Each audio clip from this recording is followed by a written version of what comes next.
Hello, listeners. Daryl here. Just a quick note before you start the show to let you know this is the last show for a little while. Taylor and I are going to go on separate vacations. I'm going to go to a lake in Michigan. Taylor, I think, is going to be installing some hardwood floors in his new house, if I understand correctly. Before we do that, we have a big show for you. We have our top 10 transfers that have happened so far. We round up some transfer rumours. We talk US women's national team, the Olympic roster, and we talk Jay Caspian-Kang and that infamous New York Times Magazine article. All that is to come on this show. Then we will disappear. We will go quiet for maybe a week or two. When we come back, we're hoping to go to 5 shows a week. Help us get there by going to TotalSoccerShow.com/subscribe and supporting the show. All right, enough from me, but I'll talk to you again on the other side of the music.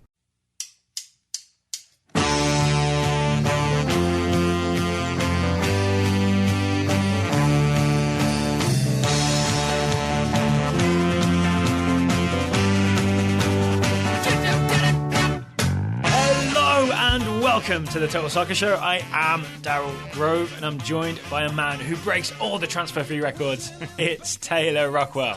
Hello, that's bold praise, given that there are many records, it seems, being broken this summer. I'm trying to attract a bid for you. Oh, okay. Really? That's how it works? See if I can make some money. I think part of this is that you've kind of given away. You're like Mac when he's playing both sides and keeps telling both sides that he's playing both sides. You're not supposed to tell me that you're trying to generate gossip for me to get a move. I'm a bad double agent. Yeah, exactly. Yeah, you're basically Ed Woodward is who you are. So on today's show, we are going to be listing the 10 best, in quotation marks, and biggest transfer moves of the summer so far, because we've been covering the Euros, we've been covering the Copa, and we really haven't paid much attention to all the transfer news. And when you suddenly turn around and look back, you're like, oh, there's billions of dollars been spent all over the place. Yes. We're going to do that later on the show. We're also going to talk US men's national team. Some of those guys have been on the move. We're going to talk US women's national team. The Olympic roster has been announced. And we'll give our response to the Jay Caspian-Kang article, which many people have asked, what do you guys think about this? Towards the end of the show, we will tell you. We has thoughts. We has thoughts. Should we start with the transfers then, Taylor? Sure. And maybe start with a caveat that there's no such thing as best or biggest. I guess biggest is a number. But these are the 10 moves that I think have sort of captured our attention the most, right? Yes. We've picked 5 each. I asked you to tell me your 5 so that my 5 were different. So we should end up talking about 10 of the biggest moves of the summer. First off, should we do a quick explanation of what the transfer window is, just in case somebody has joined us maybe from the Copa or the Euros, don't quite know what it is. And they've never been through a window before. Exactly. Yeah. Prepare to be defenestrated. And don't use a photo of a window from Google image search, because you can get into trouble, as Mr. Grove once found out. Yes, I can.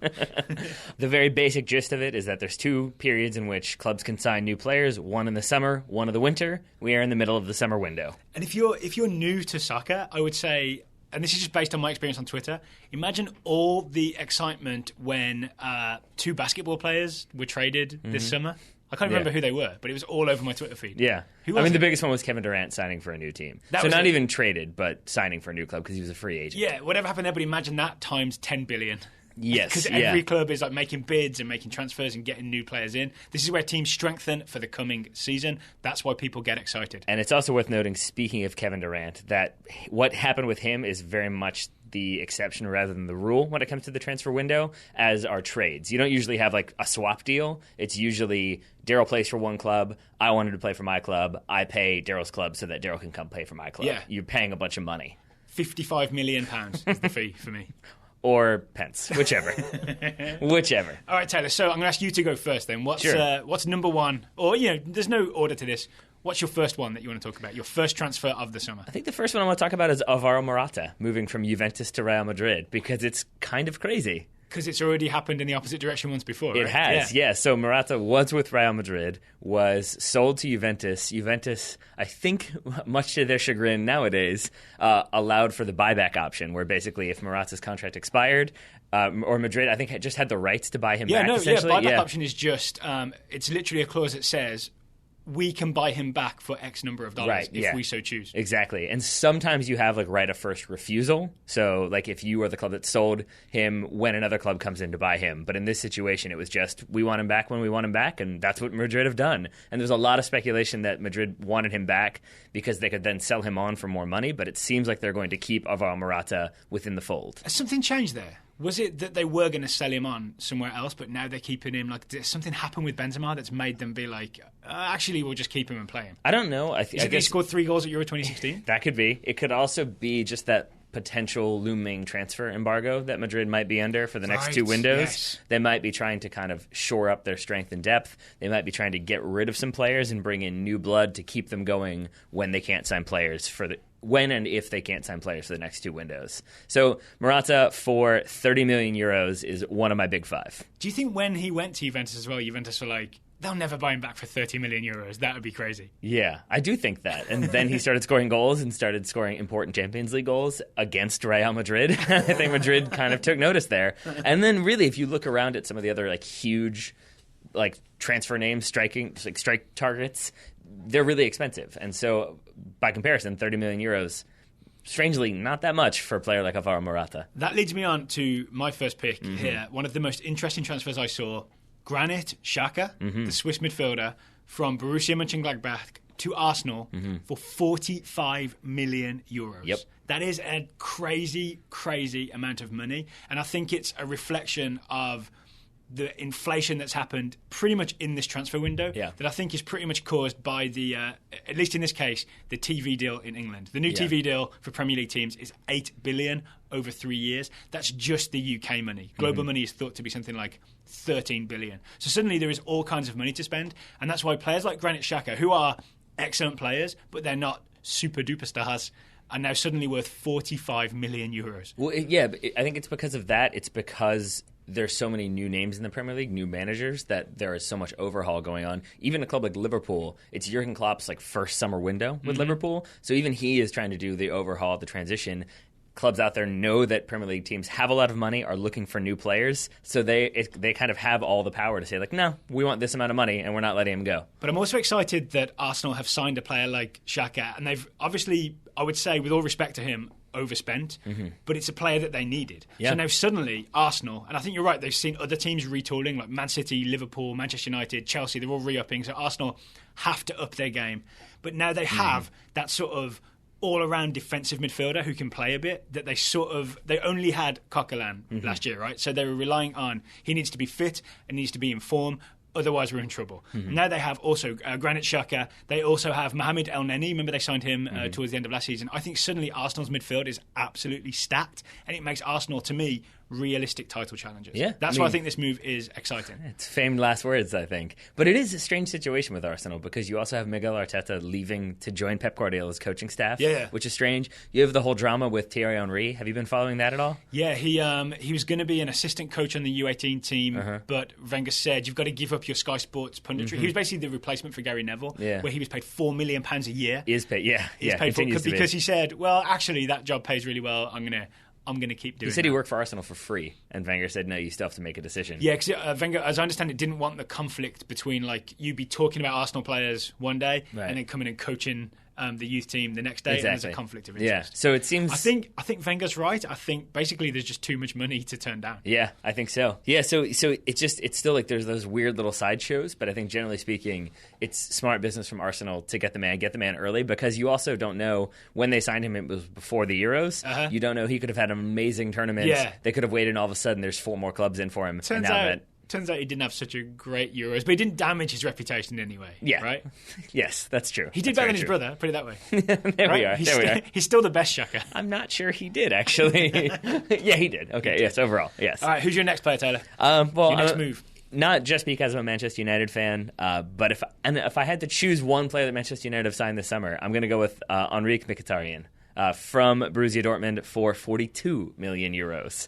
A decent amount of money spent. Again, that's more than most people would expect, unless you've watched the highlights of Mkhitaryan. Then it's like, oh, okay. He is very good, and he's very good. And the reason why I have him over Zlatan Ibrahimovic, and I know that might sound insane, but I think Mkhitaryan obviously is a younger player, so you're going to have him for longer, but I think he is like the definitive Jose Mourinho winger. I think Mourinho probably would have liked to get Mkhitaryan and maybe Willian, if he could have gotten both. Willian locked up to a long-term Because deal. he always wants Willian. Yeah. But, I mean, Mkhitaryan, because he is that offensive threat, you know he's got the skills. You've seen the highlight videos. He can score the goals. But he works. And that's the biggest thing for Mourinho. He wants that midfielder, that winger who's going to track back, who's going to do the defensive job, who's going to buy into the system. That's what I think Mkhitaryan offers. And so he's a big name moving to Manchester United and kind of forsaking Champions League this season to be with that club.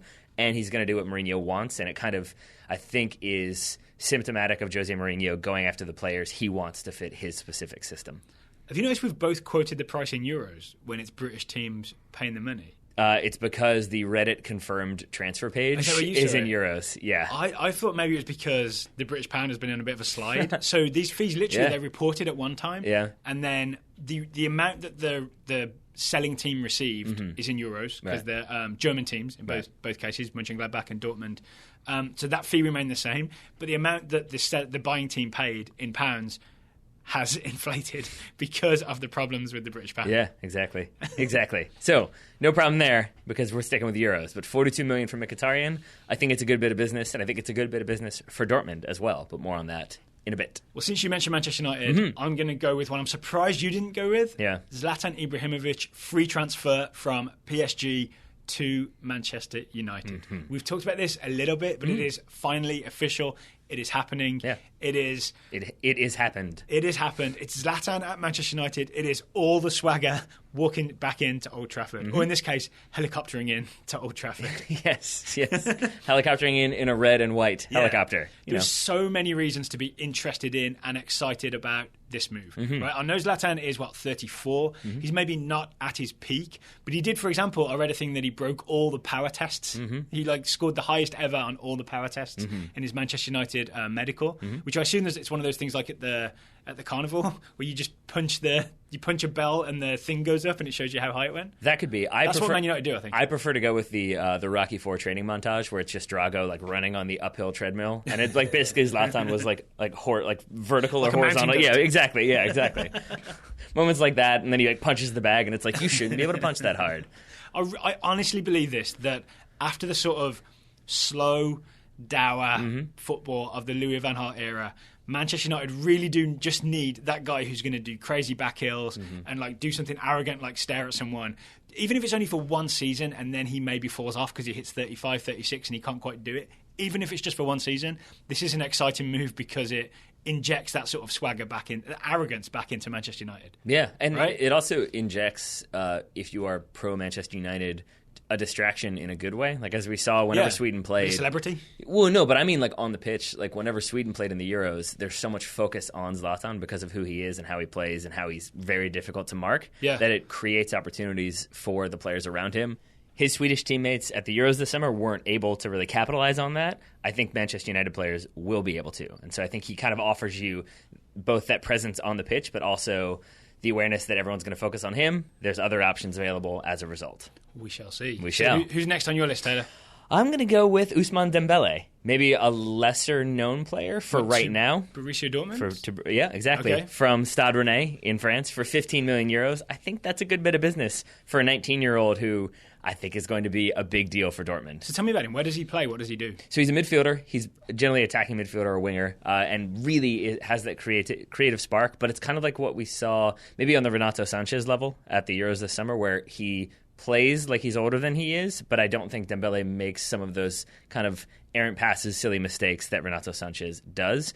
Does he play a similar position, or does he play out wide? I'm thinking Christian Pulisic here. Yeah, that's a decent shout, and it's another reason to be concerned if you are a Christian Pulisic fan, because Dortmund have done some signing. Because Mkhitaryan out is okay, Pulisic moves one up the order, right? Because Mkhitaryan is one of those attacking wingers or possibly central attacking midfielders. Yeah. But in means Pulisic drops back down to where he was in the order, and maybe even further down the order, because I know Dortmund have made some other signings. Yes, they have. So I don't want to distract from your Dembele No, it's point, fine. But that's part of it, is that I think you look at who Dortmund have lost. They've lost Mkhitaryan, they've lost Mats Hummels, and so you wonder, are they going to be in trouble? And then you look at the fact that they've signed players like Dembele. They've got Rafael Guerreiro, the Portugal right back. They've got Marc Bartra. Left back, I believe. Okay. Euro 2016 winning left back. There you go. Barcelona's Marc Bartra, Sebastian Rode from Bayern Munich, Emery Moore. They are linked with Andrea Schürrle, that might happen today. Mario Götze is expected to come back into the fold. So there's lots of talent coming back into Borussia Dortmund, coming to Borussia Dortmund, and it could be a problem for German clubs. And no Aubameyang leaving?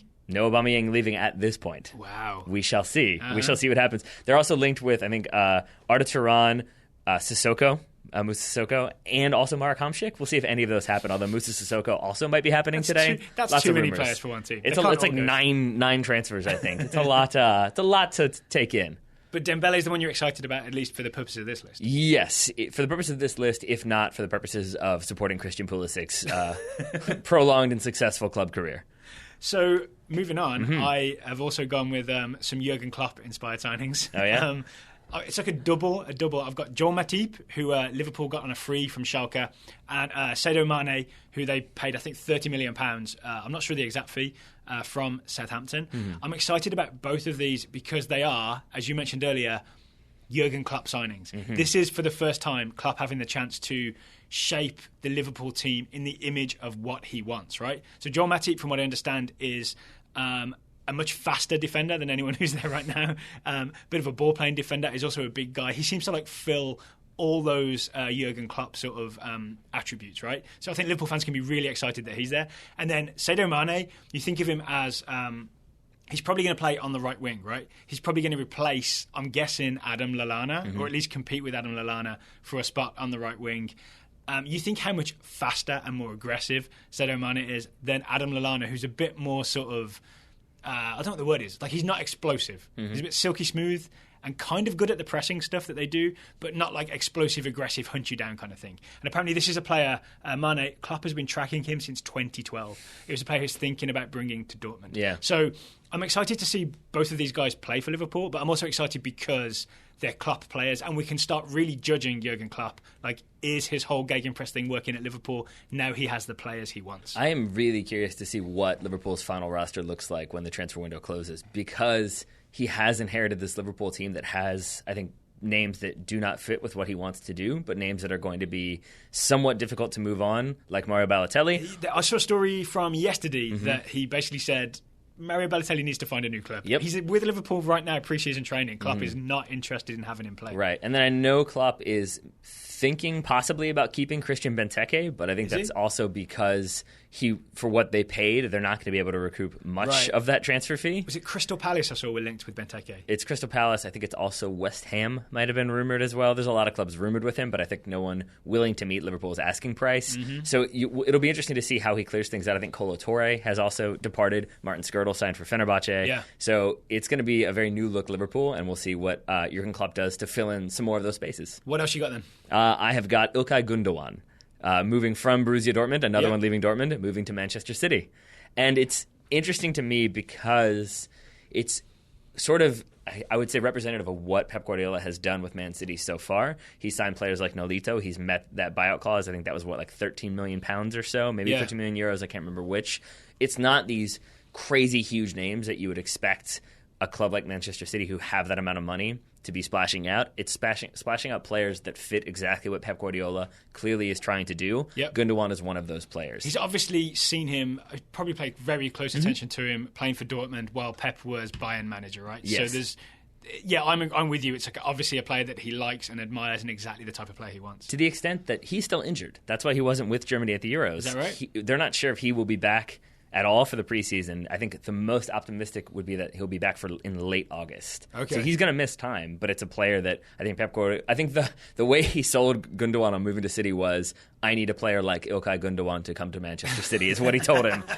So that's pretty resonating, I would say. Good news if you're a Dortmund fan.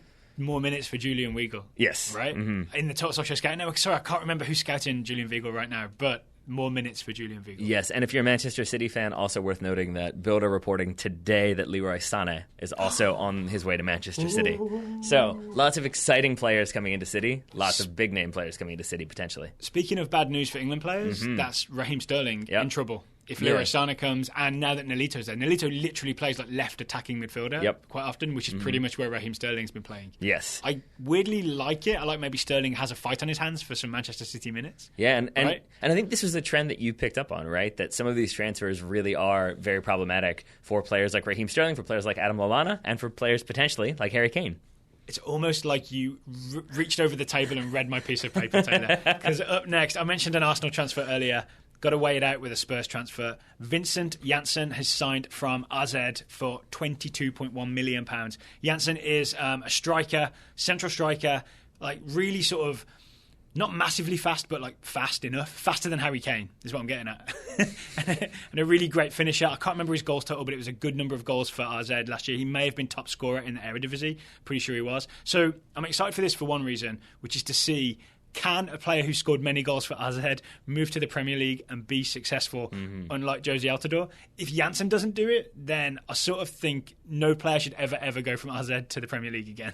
I think Janssen has a much better chance than Josie Altidore because I think we've seen from Mauricio Pochettino, like, obviously has a game plan and a system that he wants to play and a style that he knows will work. Yep. And then once you have that in place, you can go out and find the players that you know will fit that style and be able to execute your game plan. And that's the key component, is that when you've got something that's as demanding as what Pochettino wants at Spurs, you've got to find the exact right player. And I think he's found that in Janssen. Yeah, it's someone who's going to be willing to sort of press when Spurs lose the ball. Apparently Janssen, very hard-working guy, will chase people down. Watching highlights of his goals and skills, he actually reminds me of a young Fernando Torres. Ooh. Do you remember when Torres first came to Liverpool? This would be like, what, mid-2000s-ish?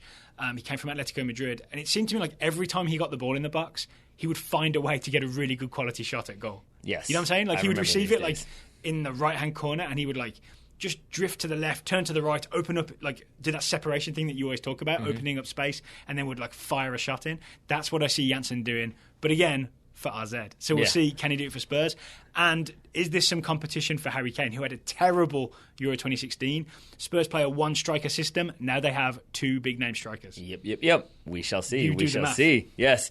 And they will obviously have lots of central defenders marking those big strikers, but not the one that I'm about to talk about, because I'm talking about Mats Hummels. That's the big one, right? Moving from, as I said, Dortmund to Bayern Munich. And it's kind of an example of the rich get richer, I think, that Bayern, it looks like they're going to offload Mehdi Benatia to make way for Mats Hummels. Right. But now you have those two starting center backs for the German national team starting for Bayern Munich. Hummels and Boateng. Yeah. And I think that's a pretty good pair. I think it also, again, it shows that there's a manager in charge who knows exactly what he wants, because they're targeting specific positions and specific players. Yeah. Hummels is one, and Carlo Ancelotti, I have to imagine, is pretty pleased overall. Didn't Hummels start at Bayern Munich? I think he's another one who sort of left Bayern Munich for Dortmund when he was young, and now he's back. Yeah, it's like he was always waiting to do this. Yeah, they're pretty good. So you've got him, you've got the aforementioned Renato Sanchez moving to Munich. I'm guessing there'll probably be one or two more transfers before the summer is over.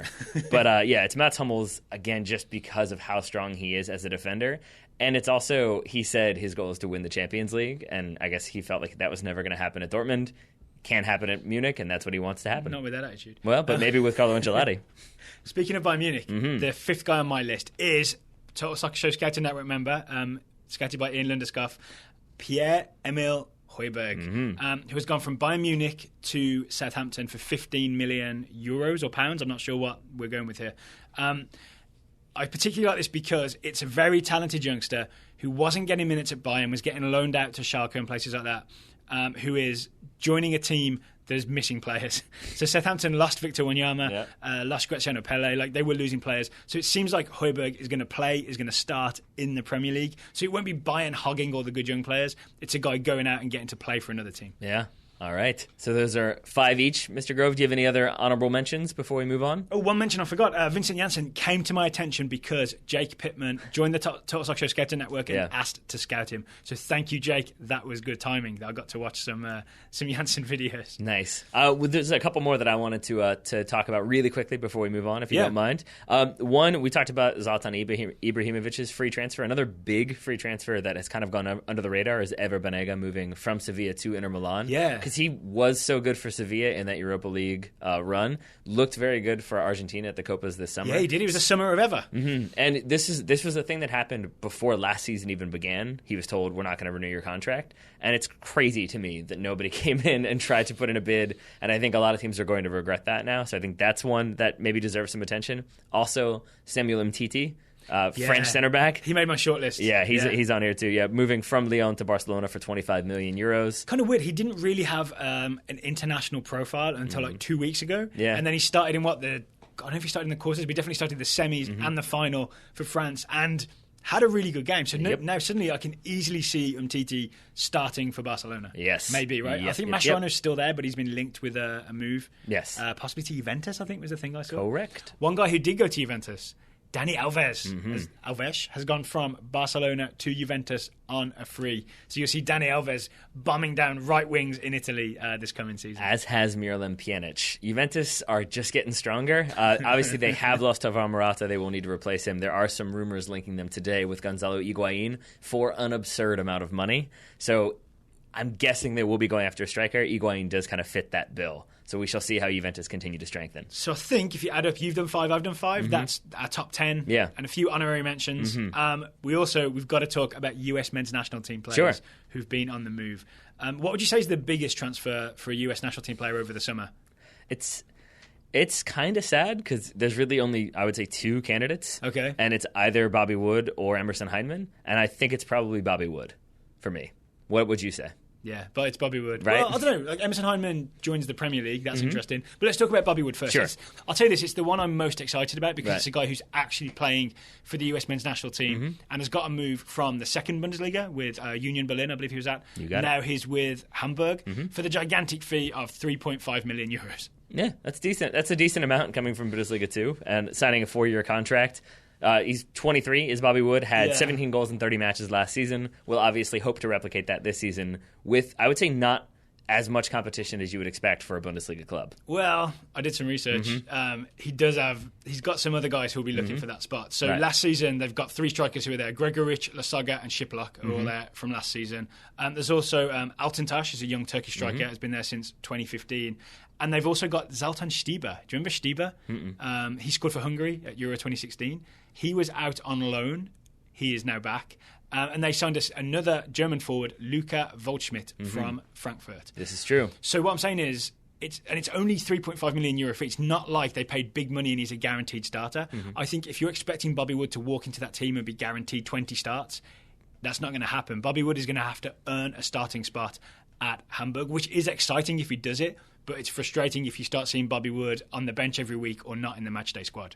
Right, except, and I am by no means a Hamburg expert, but as far as I recall, all 3 of the strikers you mentioned that are still there didn't have a very good season last season. The guys who were out on loan for a reason. So I think it's not like he's moving to a situation in which there are already established strikers who are already doing the job. He's going to be in there competing, and then it's up to him to prove that he deserves to start. That's what I'm saying. That's why I think that's a good and a bad thing. I really think there's like all these strikers are just essentially going to be thrown in and like it's going to be...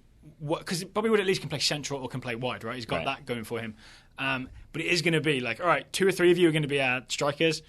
Have at it. You know what I mean? Yeah. So there's no guarantees. Yeah, but I don't think there were ever guarantees. Like, even if he'd moved to another club... Zlatan literally has it in his contract that he's guaranteed to start for Manchester United. Yeah, for a period of time. Right. But if he comes in there and, doesn't care and doesn't try, it's always a matter of how hard the effort you put in. I agree, but okay, so Sadio Mane, who is not much older than Bobby Wood, for example, because Liverpool have paid £30 million for him, he's pretty much guaranteed to get a really good go at starting. Right, it's clear that the manager really wants him and he's going to be in there. Whereas Bobby Wood, there's not the same guarantee where Hamburg are like, oh, this is the player, this is the final piece of the jigsaw, he's definitely going to play. I think you did half a German impression there for a second. So I'm just saying, don't expect Bobby Wood to have any guarantees. I don't. Nor do I have any expectations that Emerson Hyndman has any guarantees of starting or playing time as he moves to Bournemouth in the Premier League. Yeah, so he's gone on a free because his contract ran down at Fulham. I'm kind of weirdly optimistic the more I looked at it. Why is that? Well, because it's not as if they have any superstar midfielders at Bournemouth, right? It's essentially Andrew Sermon and Dan Gosling, 2 sort of mid to late 20s English guys who were once very promising but are now just like steady Premier League players. Eunan O'Kane is the other guy who's potentially competing for central midfield spots. But there's only four names there, including Hyndman, for 2 central midfield spots. There's a good chance he'll play more for Bournemouth this season than he did for Fulham last season, even if he's not in the starting 2. Yeah. You know what I'm saying? Yeah, I think that's fair. And it's worth noting that contract, I think he wanted it to run down, correct? Yes, he basically wanted a choice of where he was going to go. Fulham offered him a new deal. He said no, and then he was sent to the reserves, which is why he didn't get more time. Yeah. Even then, he was brought back because they did need him to see out the remainder of the season. So it's not like you shouldn't look at those numbers and say, like, well, he didn't really play for Fulham. Why would he just all of a sudden start playing for a Premier League team? But it's because he could have played for Fulham. He's never had a good run of games anywhere. This is true. Do you know what I mean? Like, it's really time that he got that. So I'm hoping he gets at least... I don't know, what do you want to put the success rate of 38 Premier League games?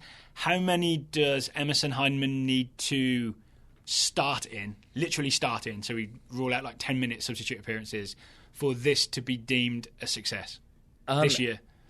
I'm not dodging your question, but I don't think it's a Sounds number. like you're not about to answer it. It's not a number for me. It's more the player that keeps coming to mind for some reason is Stu Holden at Bolton, where he's brought in not much fanfare and then basically becomes like one of the fan favorites, like the club's player of the season. It's more about, I think, how he's perceived and how he fits within the team. So it doesn't necessarily matter to me if he starts 6 games in a row and that's it for the season. But if that's at the end of the season and he starts growing in and people start really seeing like, oh man, this is the guy next season, he's starting, he's going to be great, he's something we're going to build around, then that's great. If he starts 20 games, that's also great. So it's not so much about the numbers as much as it is about the role he eventually occupies as the season goes on. All right, so I'm going to average out the 2 numbers you just said and say 12. He needs 12 to start starts? 12 games out of 38. I don't think he does that. 10? I don't think he does that. Maybe 8? What do you think? I think 10 is successful. Okay. Mm-hmm. That's the number I had in my head, that like 10 out of 38 games, if he starts that many, that means he's played, over a quarter of games for Bournemouth this season. I'm calling that a success. Okay. For a young American in the Premier League, which we need more of. True.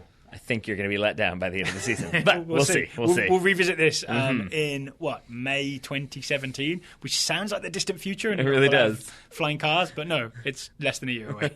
Then the only other player, as far as I have in my notes, who has definitely moved, as an American who's moved, is Jerome Kiesewetter. He moved from VfB Stuttgart, where he was in the reserves, to Fortuna Düsseldorf in Bundesliga 2 on a 2-year deal. So this is like the Bobby Wood move, right? This is when Bobby Wood went from 1860 Munich down to Union Berlin. Right? So this is a chance to go to the second Bundesliga and get some starts, get some minutes, hopefully. Indeed. Hopefully. Other players who could be on the move have been linked with other clubs. Steve Birnbaum linked with Maccabi Tel Aviv, but they evidently have not met DC United's valuation. I'm not sure that's also a high enough standard of play to be worth leaving MLS for.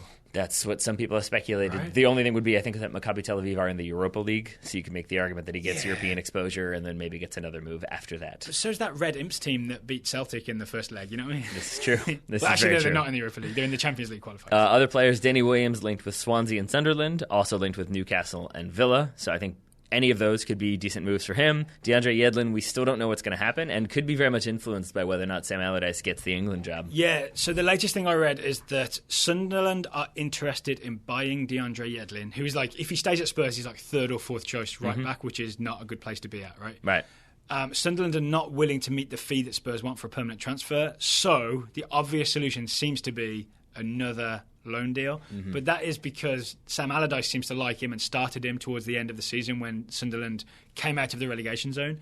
If Sam Allardyce takes the England job, which is looking more likely than it was last week, right? He's had the interview and he seems to be the only person that sat down and talked to people at the FA. It seems that way. I wouldn't expect a fast decision because the FA are kind of slow movers, a lot of paperwork to get done. I think especially because that the number one candidate is Sam Allardyce. It's not like even when Roy Hodgson got it, I think he was probably more popular overall, even with some of the catastrophes he's had. It was still like, yeah, he makes sense. He's consensus. Fabio Capello made sense. He was a consent, like eventually. And so I do think that Sam Allardyce isn't quite as like attractive of a name. I think it does seem like that. Like Sam Allardyce is like the FA's safety school, but they're applying to Harvard and Yale and Duke just in the meantime. And you know what I'm saying? And even there's like a football transfers and rumors. He's the state podcast. school that they've applied to.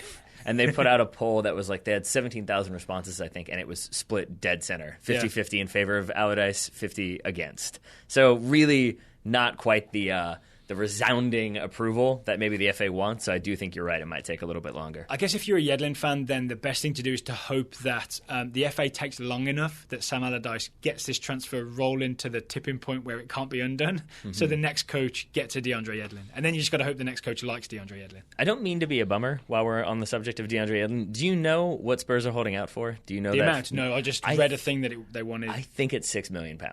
And Sunderland were like, no, that's not worth it. Which, given what we've already talked about with how much the TV revenue is generating for clubs, kind of bums me out that they won't drop $6 million. Where are you getting that number from, though? I think it was on maybe Bleacher Report. I think they did like a Americans Abroad transfer rumor roundup, and I think it was in there. So we'll see if that's accurate or not. And then it's worth noting, as we're going to talk about. Could you just do a Kickstarter? Yeah, exactly. I think there is a story about that somebody has done that where they've. Oh, it's a Celtic fan. After Celtic lost that game you mentioned, there's one player who was terrible in that game. I forget who it was, but a Celtic fan started a Kickstarter to fund another club buying him. Like, basically, we will give you the money to buy this player. It's a Turkish club, I think. And I want to talk more about the accuracy of transfer rumors later on. But before we do, any other Americans that you think need to be talked about? I mean, you just got to mention Gideon Zelalem at Arsenal. There's report that he'll get minutes in the preseason tour, but it may be that he needs to go on loan again, like he did to Rangers last season, to get more minutes. And then Matt Miazga at Chelsea, worth a look because Antonio Conte's coming in. He will have had some practice sessions with Matt Miazga. So we'll see soon if he's part of the Chelsea first-team squad or if he's loaned out. Last but not least, Julian Green tweeted this morning, I think, a picture of him alongside Ancelotti in training. And he was, I think the caption was something like, excited to wear the new Bayern away training jersey. But it seemed like it was deliberately designed to be like, here's me next to Ancelotti, just letting you know that I am part of the first team. And I've got to be honest, I'm still not convinced that that is going to be the case when the season starts. Well, the sad part is Ancelotti then had Green removed because he thought he was a pitch invader. That really that really didn't help things. It's like, sorry, no autograph. Yeah, exactly. But we should be mean to Julian Green because we honestly want the best for him. I think the best is for him to go on loan and have a good attitude about going on loan and make the most of it. No stories. I guess we'll see what happens because it's still early in the summer, right? Yeah, and then the final one that I had is Alejandro Bedoya. Essentially has kind of made it clear he wants to try to play at a higher level. Like, it then has to do the backtrack of like, no, France is a good level, don't get me wrong, but if I can push myself, I want to push myself. There's supposedly been interest in England, in Germany, and in the Netherlands. Whether or not he makes that move, we shall see. I think expectations are that if he doesn't move in the summer, you're going to see a lot of rumors linking him with MLS clubs in the winter. All right. Speaking of rumors, are you ready to talk some transfer gossip? Oh, of course. How could I not be? Do you have any favorite rumors out there? I know you do from your Euro 2016 predictions. Yeah, so my big prediction was that Paul Pogba, by the end of the summer, would be the world's first £100 million or Euro player. Not happened yet.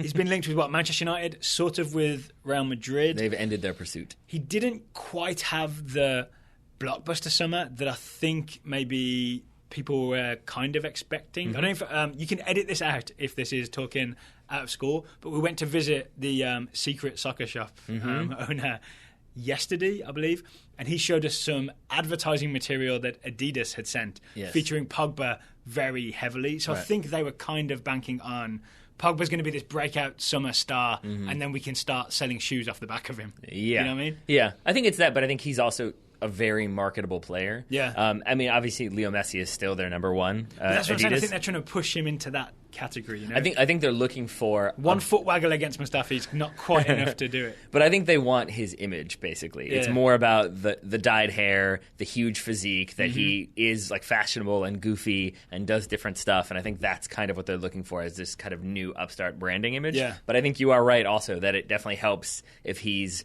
winning the Golden Ball, the Euros, and that he maybe didn't have that strong of a tournament, did get benched for one game. Yep. Maybe that kind of goes against that narrative. But also what pushes him into that category is a big money move. If he's suddenly the world's most expensive player, then there you are. That's like the evidence, right? That's what you need. It's really weird to me that we live in a world where, maybe this just betrays my age a little bit, but it's weird to me where we live in a world where Juventus is kind of not quite high profile enough to make you into that world superstar category.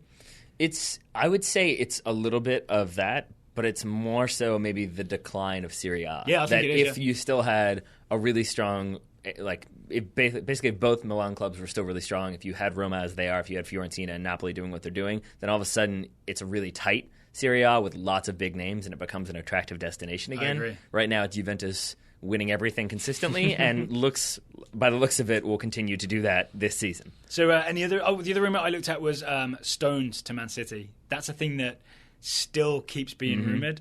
I saw a great tweet, I think it was, talking about the price. The price was like 50 million or something like that. And someone said, imagine if he'd actually had a good season, what the price would be. Yeah, I think he is one that kind of maybe fits with what Pep Guardiola wants, or maybe fits with the requirement that you have homegrown players in your team. So yeah, a bit from column A, a bit from column B. Yeah, I did want to say one more thing about Pogba. I texted you last night to say that Zlatan's chef Instagrammed a photo of him and Paul Pogba because I guess he was having dinner with Zlatan. Since then, it's come out that it was like just a chef tweeted a photo of the two of them having dinner in Los Angeles. Regardless, it's a little strange, but the way news has been broken this summer, it's just just a random point.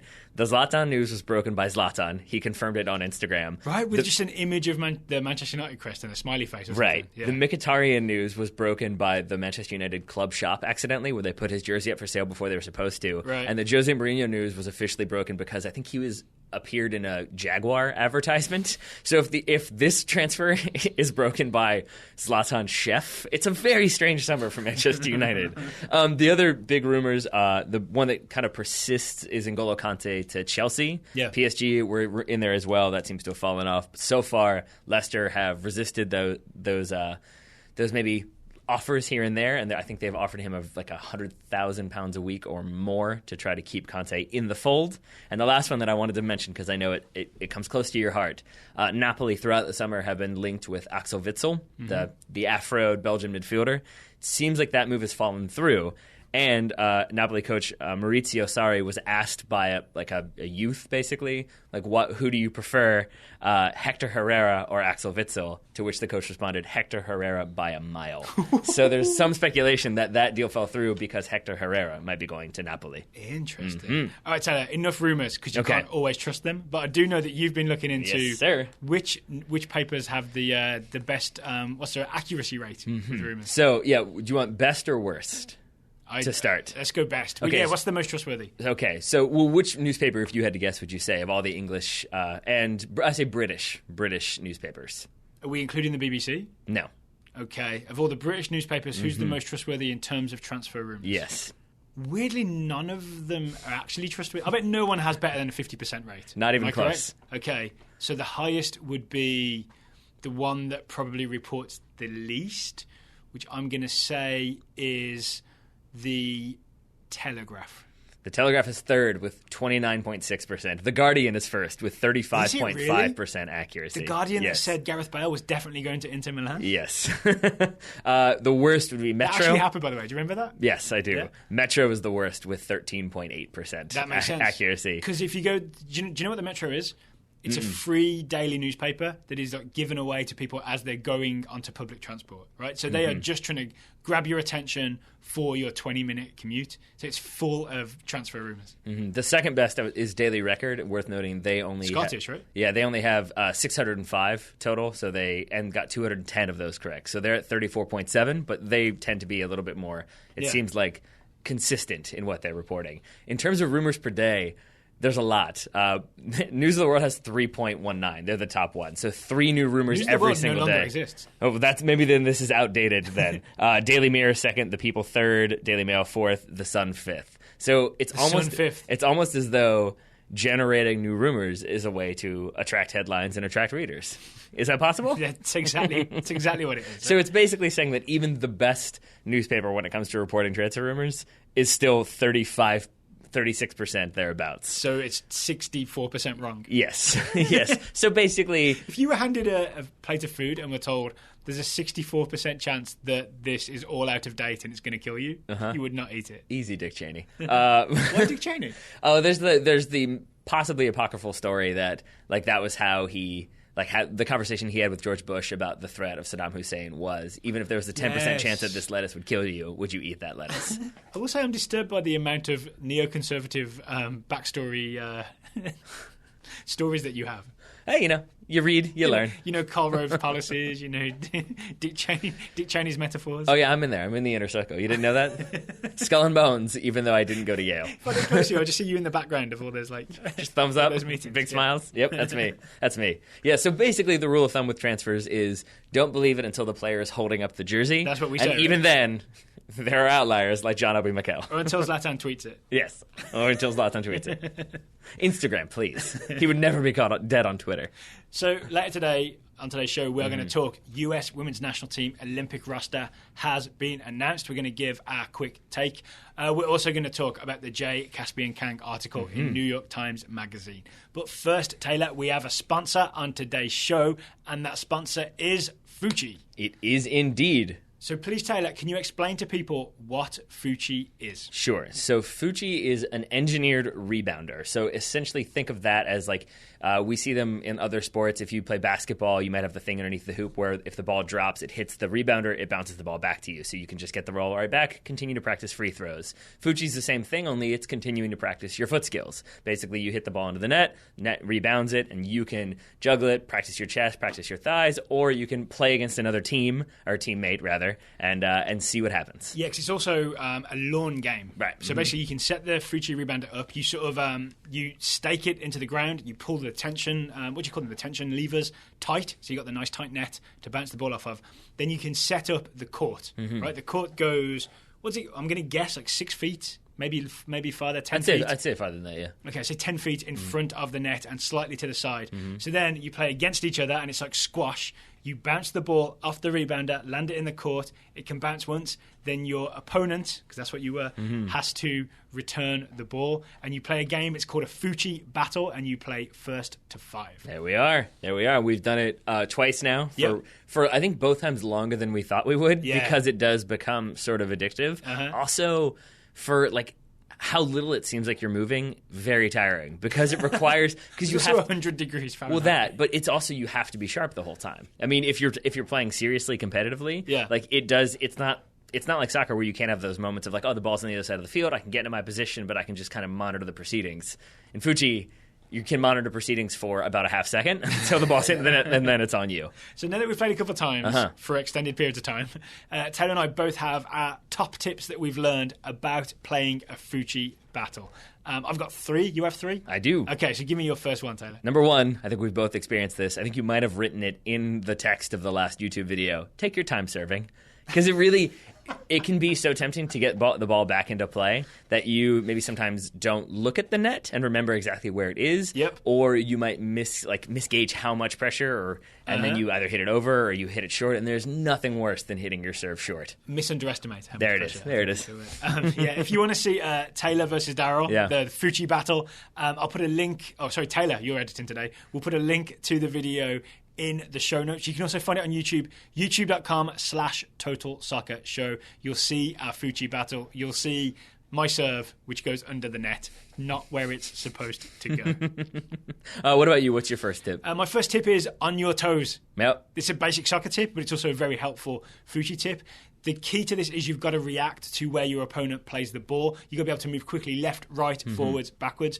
If you're watching flat-footed as your opponent plays the ball, you are going to get literally caught flat-footed, Jeff Cameron. On your toes and be ready. All right, my second one. Don't be overeager retrieving the ball. You might know. Don't be an overeager retriever. Exactly, Jerry. You might know by now. I'm a bit high energy, and I have a tendency to when we're playing Fuchi to like get the ball back and play really quickly. So I'll run off and get it. You can see that in the video that I just like take off jogging to get it. But it's a bad idea because then you get back and you're a little bit out of breath and you're not quite in the right position for when your opponent serves, and all of a sudden you're already out of breath and like, oh, we're back underway. So maybe take your time. Don't overexert yourself. Be calm and in position when you resume play. Speaking of, my number 2 tip, don't beat yourself up. Yeah. Right?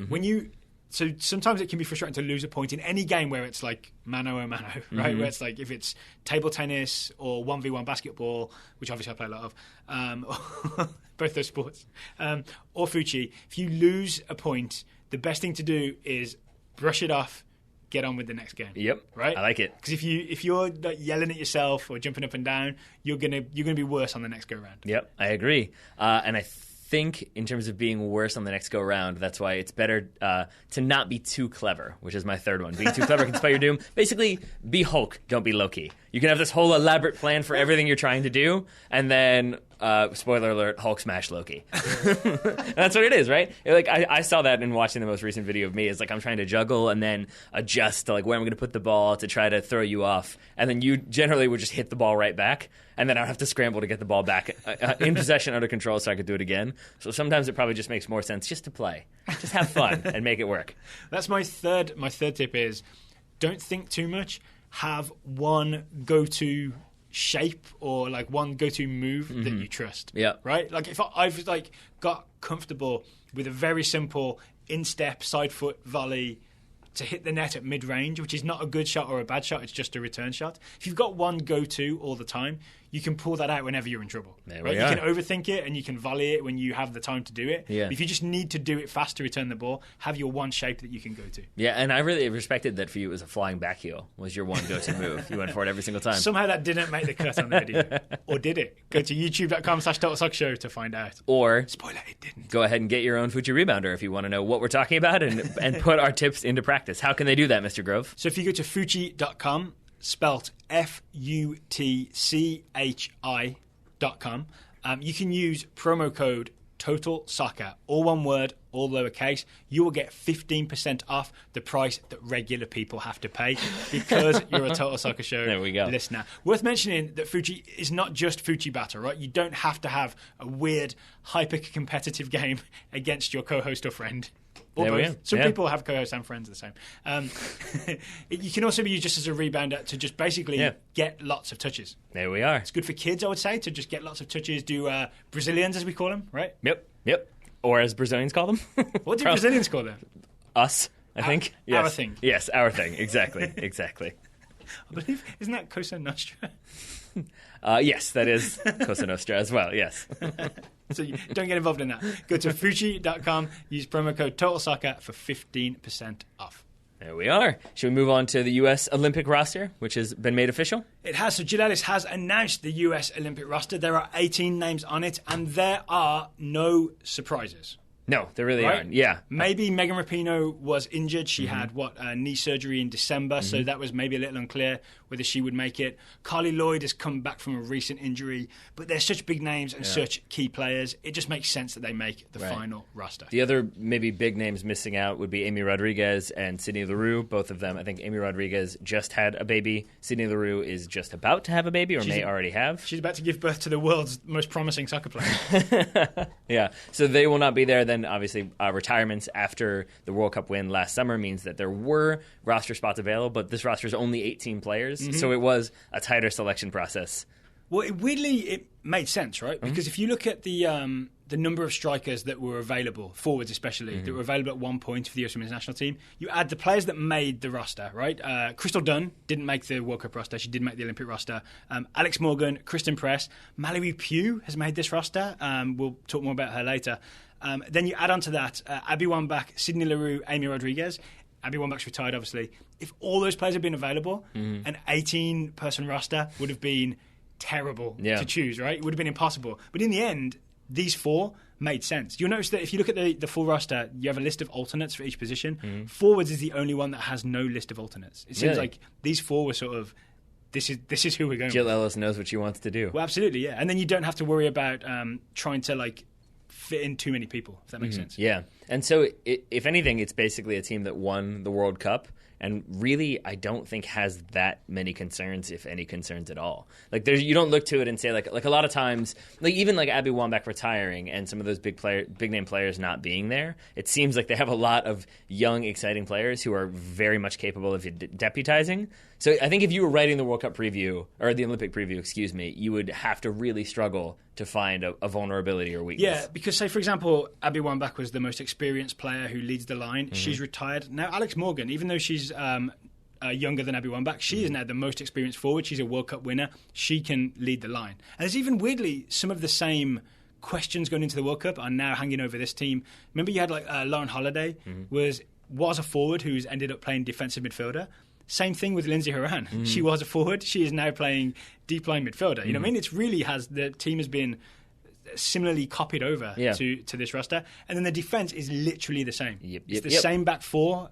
Krieger, Johnston, Sauerbrunn, and Klingenberg, and Hope Solo in goal. The same back four and goalkeeper. The ever-present. That won the World Cup, which is really what that success was built on. Yep. I mean, obviously, it was the lockdown defense where I think we thought about doing the co-ed 11 for who would make the U.S. co-ed 11, and I think for 2015. I think it would have at that point it would have been that entire back four. Probably would have started. The reason we didn't do that in the end, the U20s were the men's U20s were semi-successful at the World Cup. The Gold Cup went horribly for the men, the men's senior team. So it really would have, the co-ed team would have been just the entire women's team. Qualifying for the Olympics didn't happen for the men. Like, it was not a good time. It was not a good time. It was a good time for one team. It was. It was. The only thing we do know is they'll probably play a 4-3-3, which kind of looks like Alex Morgan in the middle, Crystal Dunn to the right, and Mallory Pugh to the left, or possibly the way around. I'm not sure. We'll know more as we get closer to early August when the US start their Olympic campaign. We will. The other thing we have learned, though, is that Hope Solo, decent writer, and very good at collecting photo evidence. So, Hope Solo, after the Western New York Flash versus Seattle Reign debacle? Yes. Narrowbarkle? Yes. I guess is the correct word. She published something on her website that was basically, here are the conditions that we're playing in for in the NWSL League. They are not acceptable. And and in a lot of situations they're not. And she does a good job of not being like overly dramatic, like which I think she easily could have done with some of those conditions, and instead just kind of matter-of-factly explains, like, yep, this is what this bench looks like. Yep. This is what our bathrooms look like. We didn't have ice for this training session or had to sit outside during a thunderstorm. And she lists some of the salaries. Like, some people in the NWSL are playing on, I think she said, either from $6,000 to $14,000 is their annual salary for playing for like 6 months of the year.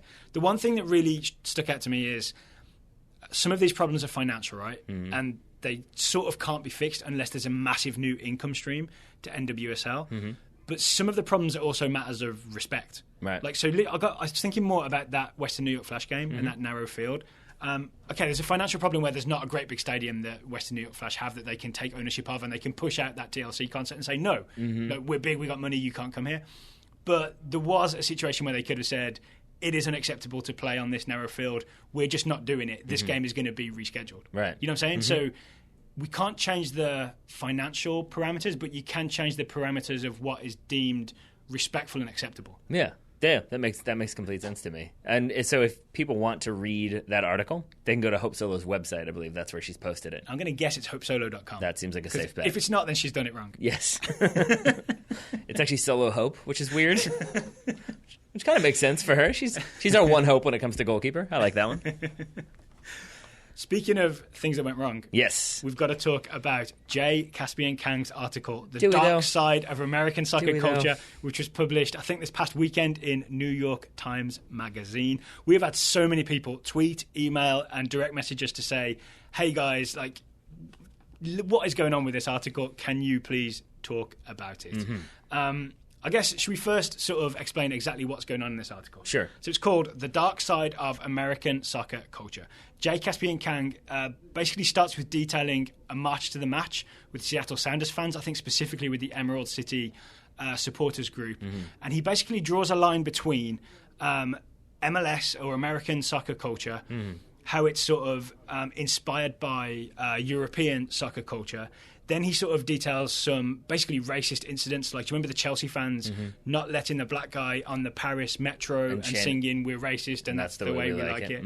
And then taking excerpts from a book that was published in 1990 called Among the Thugs by Bill Buford, where basically English hooligans are racist. Good book. I'll say that much. But like, he's taken those things and like that one incident that he saw on YouTube, that one book from 1990, and so sort of drawn a line between these are racist incidents, therefore American soccer culture is inspired by these racist incidents. Yes. That's what the article is. Yeah. And people are understandably massively angry about it. Yeah, I mean, and I think so. I think it's also not helped by the fact that Seattle game that you mentioned with the march to the match, he openly says that's the first and only MLS game he's ever been to. Yeah. And so I think for a lot of people, people took umbrage, Dolores Umbridge, if you're Jason Mantzoukas, took umbrage with the idea that he went to one game, saw this thing, made a tenuous connection to English soccer from 20, 30 years ago, and then decided that that's how all of American soccer was. Right, yeah. So I can say from my perspective, English soccer has changed so much since Among the Thugs. That is literally the year after Hillsborough is when Among the Thugs was published.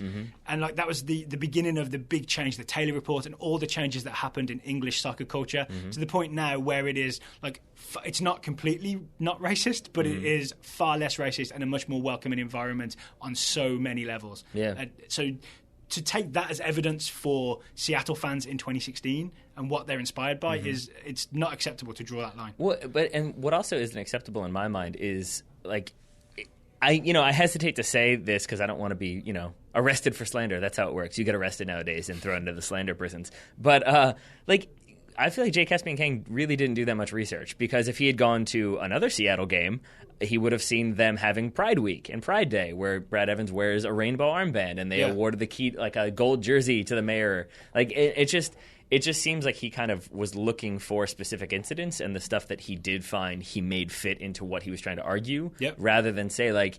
He didn't even say, like, there are certain incidents, and obviously Seattle have done a great job to do this, and they have incorporated these people, but there are still issues, which there are. There's issues at every sports game, like, that you have to deal with and confront and work through.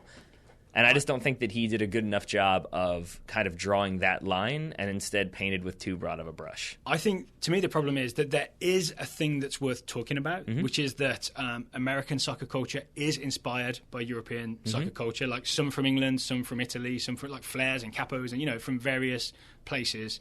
And you can say that there are racist elements to that soccer culture. Like some ultras in Italy are famously like not welcoming to outsiders. But just because that is a small piece of the thing you're inspired by doesn't mean that that's everything that you're inspired by. No, but there is. not at all. So I think what I'm trying to say is there is an argument or a discussion to be had about how to avoid the elements you don't like about something.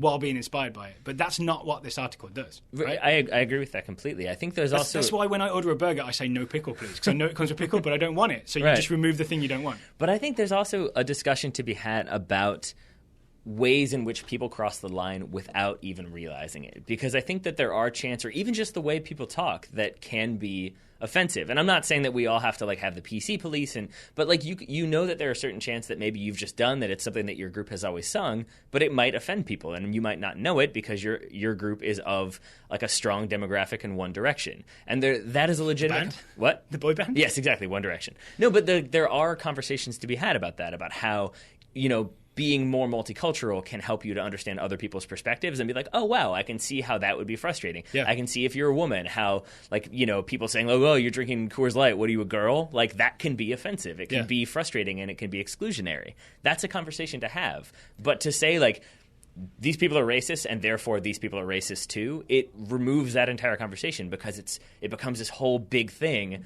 that then moves away from the conversations that could be had. Here's the bigger point, I think, or the main point I want to make. Jay Caspian-Kang knows what he's doing. He is too good a writer for you to say he didn't do the research because he's bad at research. He knows what he's doing, right? This guy is a professional writer. He has a resume where he's written for a lot of really big outlets. For example, New York Times Magazine. I think this article is written deliberately to spark a reaction. And the frustrating thing to me is it's correct that everybody's soccer culture is angry about being attacked like this in a way where the evidence doesn't stack up to what's being accused. But it's also exactly the reaction I think that Jay Caspian-Kang is going for. Yeah, I guess so. But that's really sad, in my opinion. It is, but I think it's worth just pointing out, maybe it's better to not fall for it and not go screaming about it. Yeah, I know, but isn't that like just intellectual clickbait? Yes, yes, exactly. That's the exact word for what this is. And I guess that's troubling, because he is a good writer, as you said. I've read some of the stuff he wrote for Grantland and enjoyed it. And so this piece, it seemed very, intentionally inflammatory, and that's odd, in my opinion. I'll give you the best example. That he talks about the song that he heard the Seattle fans singing. Right, it was "Take 'em all, put them up against the wall and shoot them." Right, and he like speculates on who's the in that, which is kind of a funny thing, like with the apostrophe em. Right, it's kind of a funny way to do it, and a good way to suggest that the in that is black people or Muslim people. Yeah, right. That's sort of what he's suggesting it might be.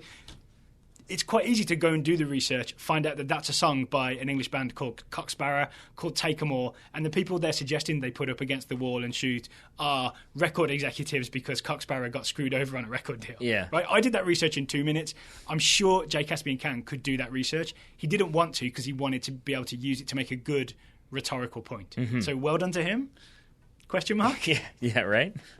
For writing an article that's widely panned and got a response from the MLS commissioner. Yeah. I guess that is well done to What him. did Don Garber say? I didn't read his response. Just basically, I mean, the point he makes is that I think it was the Emerald City Supporters Group, Yes. right? That was our club, excuse me, whichever.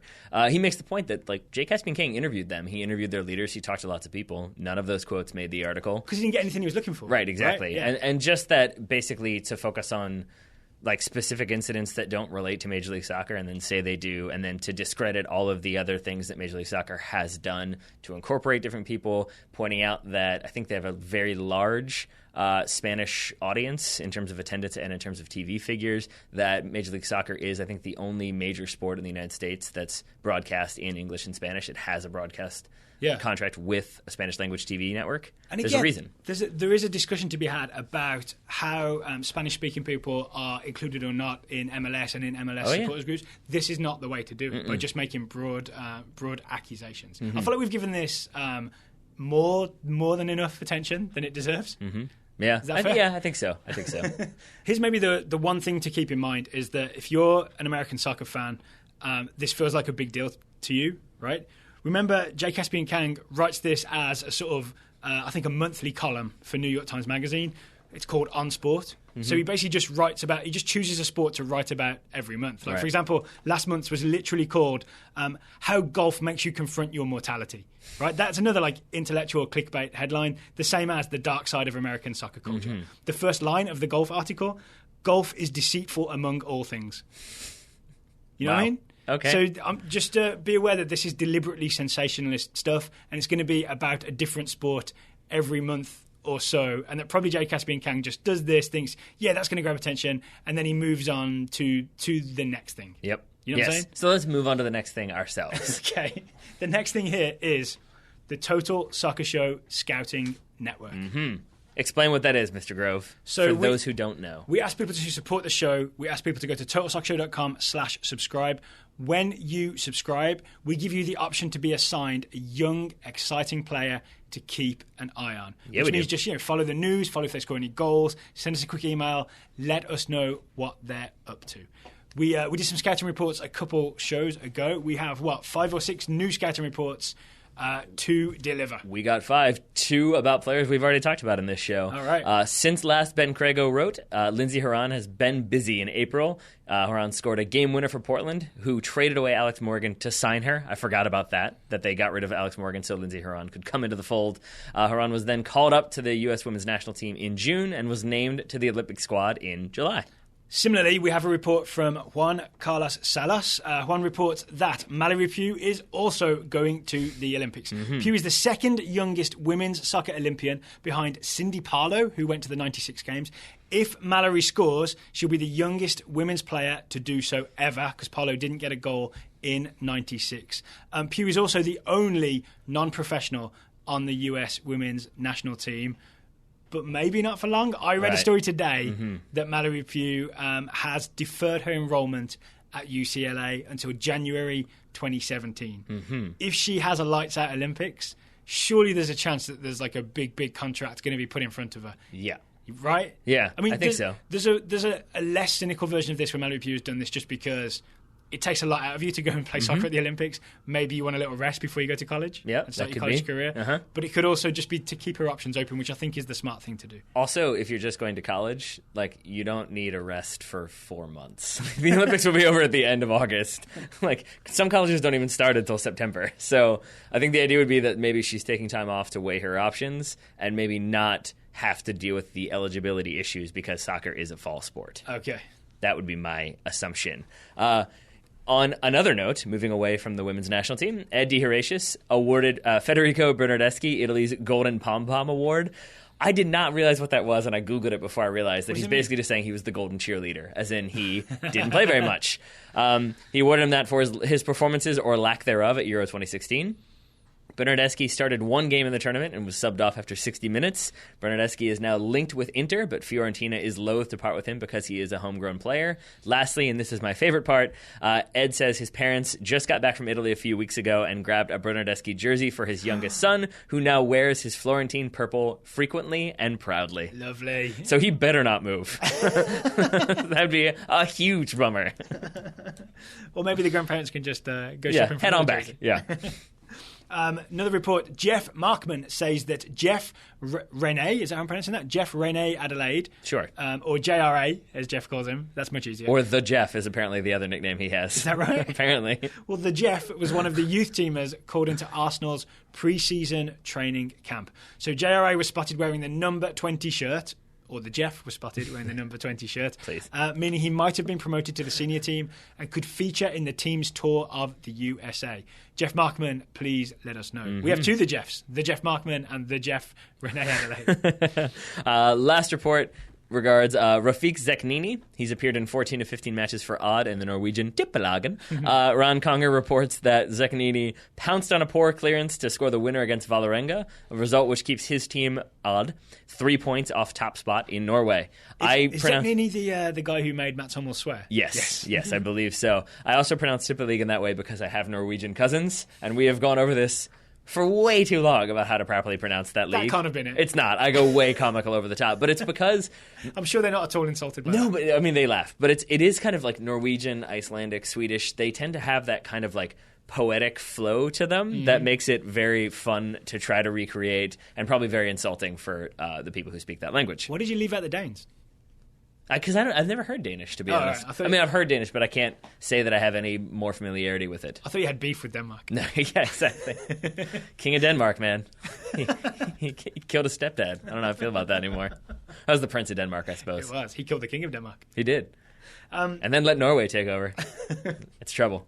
So those are our scouting reports. We expect many more to come to our inbox. The more scouts we have, the more reports we get, the more we read out on the show. If you would like to support the Total Soccer Show, you go to totalsoccer.com/subscribe, pick a monthly subscription amount, and we will offer you a player to scout. I say that because we've been getting some people email us who say, I'd like to support the show, but I don't have time to do any of the scouting stuff.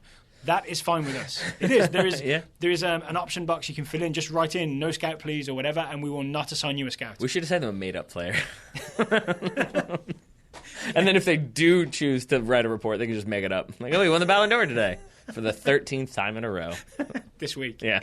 So there you go. The website again. It's totalsoccershow.com/subscribe. So one final time, Taylor, we are going to be on vacation. So this is the last show for what, maybe a week or two?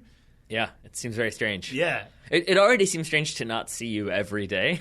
It's going to be very strange to be like, but he's in another state now. I'm just going to sit at this desk and stare across at your empty chair. I like to think you'll appreciate me more after I've been away for a little while. Right back at you.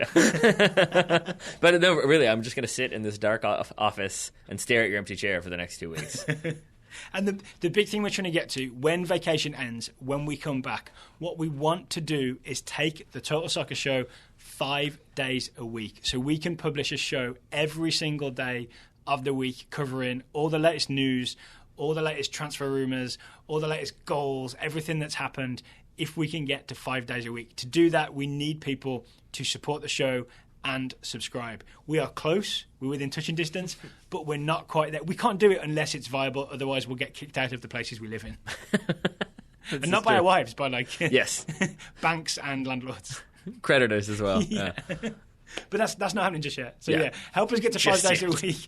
Go to totalsoccershow.com/subscribe. And thank you to everybody who has done so far. For the last time for a little while, Taylor, thank you for taking the time to talk all kinds of things with me today. Right back at you, Daryl. Listeners, thank you for listening. We'll hope you'll permit us this little break, and we look forward to talking to you again when we get back.